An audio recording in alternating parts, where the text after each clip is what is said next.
Ladies and gentlemen, today I'm going to be ranking all of the playstyles in FC25 on this tier list. Now we have 6 tiers.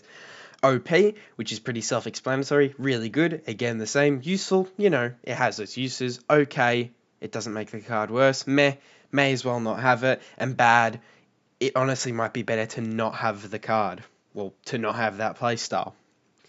Now we're going to be looking at this from a perspective of base and pluses, even though all the images are just of the base playstyles. But to get things kicked off, we've got first touch.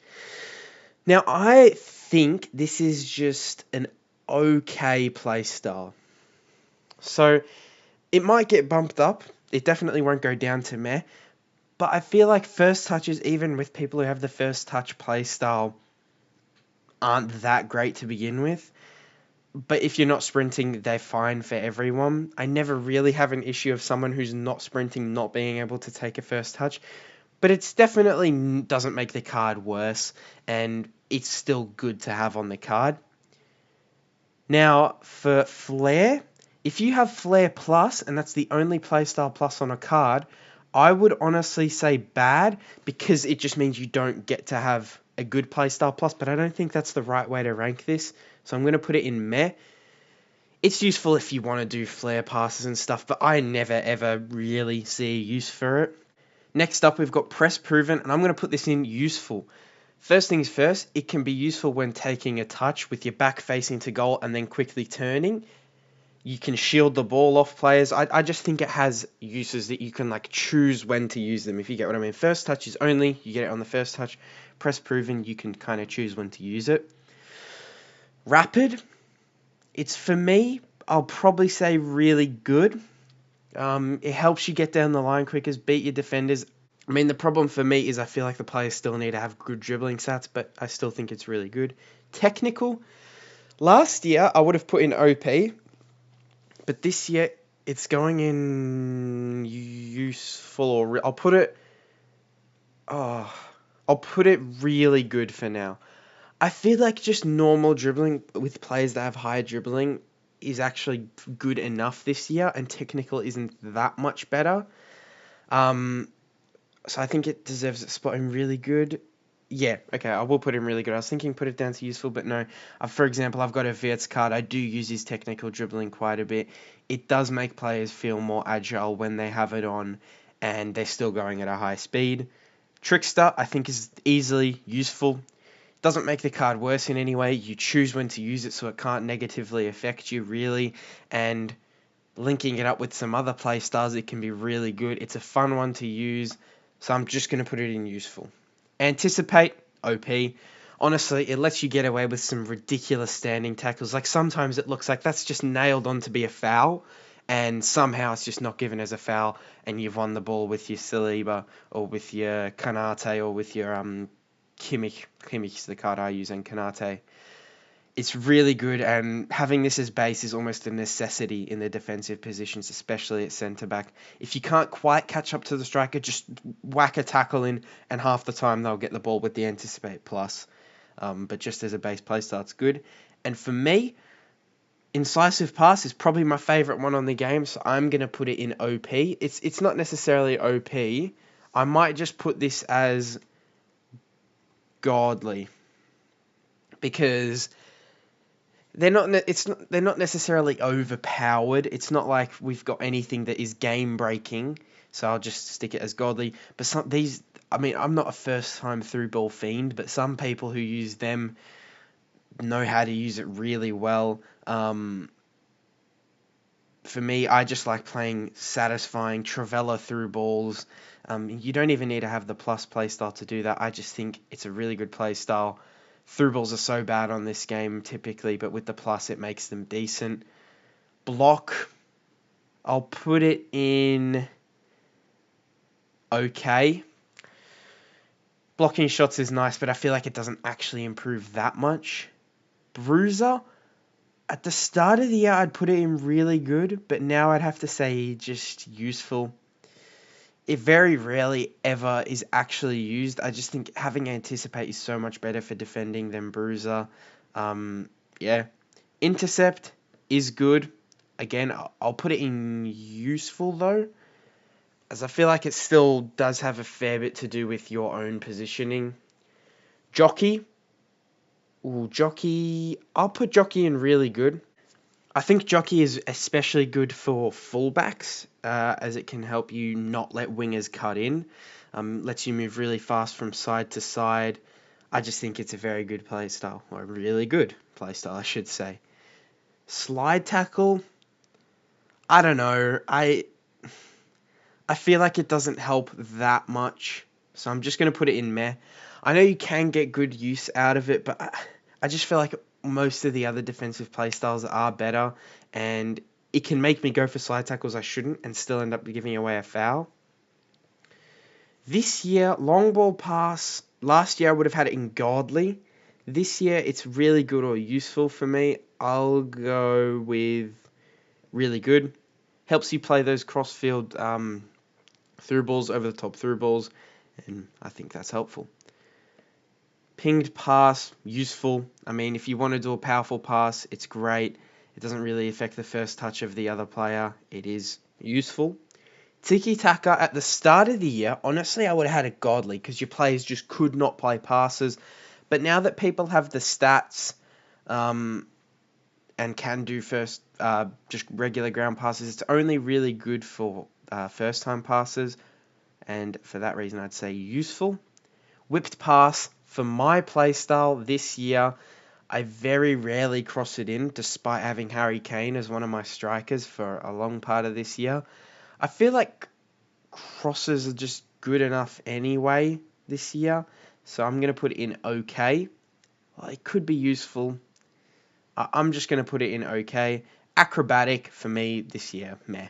I feel like players, you don't even need acrobatic to go for bicycle kicks and crazy volleys and stuff like that. And it's, for me anyway, very rare that you get one of those opportunities.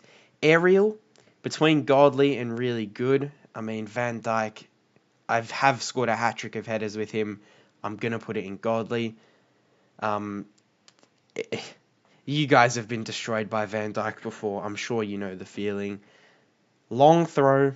This is my first playstyle that's going to go in bad. Now, this is a weird one because it does have its uses. However, sometimes it'll drag your players so far out of position to take a throw-in and you just won't even realize, and that can mess up your whole system, so I'm putting it in bad for that reason. Now we got quick step, and actually I'm going to put rapid down to useful, and I'm going to put quick step in really good. I feel like quick step is better this year. For getting onto through balls and starting off your sprint quickly. I just think it's really great. Helps your players feel even faster. For example, I have this Irankunda evolution. I don't know if you guys will know him. He's the Australian player at Bayern, and he feels like the fastest player in the game because he's got 95 pace and quick step. It's like not even close. He feels like the fastest player I've used on almost any FIFA. Next up, we got Trivella. Maybe a bit of bias here. I'm going to put it in really good. For me, it could go to godly. The only reason I wouldn't put it in godly is because not many other people use it on me. I don't know if that's just a lucky coincidence, but it's really good for those looping Trivella shots. For example, I have Winter Wildcards Xavi. He's really good at them. Wirtz, I mentioned earlier, talking about Trivella through balls. I use Winter Wildcards Wirtz with Trivella and Incisive Pass Plus. It's just good, really good at what it's meant to be. The only thing, the crosses aren't that great. Sometimes it doesn't trigger when you want it to. And when you're using a player with higher shot power, I feel like the shots can be inconsistent at times, and you're better off just doing a timed finish to the far post or the near post, depending on what situation you're in. Now, chip shot, honestly, it's not that useful. Like, it's very rare you need it. Chip shots, if you just aim them on target, they're typically good enough. So it's probably meh for me. Like, it doesn't get that much usage. For dead ball, I'm gonna say also meh. Now, the reason I'm saying meh for dead ball is it's good, but it doesn't actually make your player shoot the free kicks any better. It just helps you with their aim, and same with corners. But my problem lies where with dead ball plus specifically, it's a good playstyle, don't get me wrong, the base one, but with the plus, it can really mess up you trying to take a free kick, because if you're doing like some knuckleball thing, it'll look like it's going to aim to the left and it'll just go completely to the right. Sometimes the curl is over exaggerated or not shown enough. I just feel like the plus has too many issues. Actually, you know what, that's a bit harsh. I'll put it in okay, because it's still good. The base one, finesse, godly. You time it. They're not as OP as they were last year, I must say, but they're still so good. I mean, inside the box, they're guaranteed goals. Outside the box, it can bail you out. Power header, I'll go with okay. It is helpful. Simple as that. It does make your headers better, but not by that much. Relentless, I'm going to put it in useful. Now, it's a boring one because you don't get to use it necessarily. It's just applied at half time, but it is good. You get your player's stamina back. It's especially almost required for midfielders, and for that reason, I think it's useful. Now, power shots. At the start, I would put them in a tier above godly. Being able to flick it up and power shot it. First time power shotting. Just power shotting from anywhere and it would go in. I've really stopped using them recently because I feel like they've been heavily nerfed. But it is still good. You can hit them. I've got a Gnabry Evo, for example. He can hit them. That Kunda I mentioned earlier. He's got the base play style. He can hit them. If you green time it and you aim it well, it is still normally a goal. It's just the volleys aren't guaranteed to be on target anymore. Like, quite often they'll go way over the bar. You can still score volley power shots. I'm going to go really good, because if you know how to use them, they're still really good, but they're just not as ridiculous as they were before, which makes them seem not as good. Now, for the goalkeeper playstyles, I don't care at all. Yeah. Is there anything I should change here? None of these should go up to godly, I don't think. Useful. I honestly might put Trickster down to okay, because it's not always going to be useful. It's only in set scenarios it's useful, so I'll just put it in okay. I think whip pass could go up. I'm actually going to put whip pass. No, whip pass can stay in okay. Dead ball. Intercept is a weird one. It is. You know what? I'm happy with that. Let me know what you guys would change. This is for my personal playstyle. For example, having acrobatic for some people might be in godly. And also, just to mention, this is from an ultimate team perspective. Obviously, pro clubs is very different, because having rapid and quick step put together can be insane for your wingers, or having a tall striker with that acrobatic and aerial can be insane. But I'm just going from an ultimate team perspective based on cards I've used, and I would say this is the order. Now, for example, something like Trickster, I might be like, it might be more fun, but I do think these ones in useful, really good, godly are better. Long throw could go up to meh, but we'll just leave it there. Anyway, I hope you have enjoyed the video. Please be sure to leave a like and subscribe. Let me know what you'd change. Thank you so much for watching, and I'll see you in the next one. Bye-bye.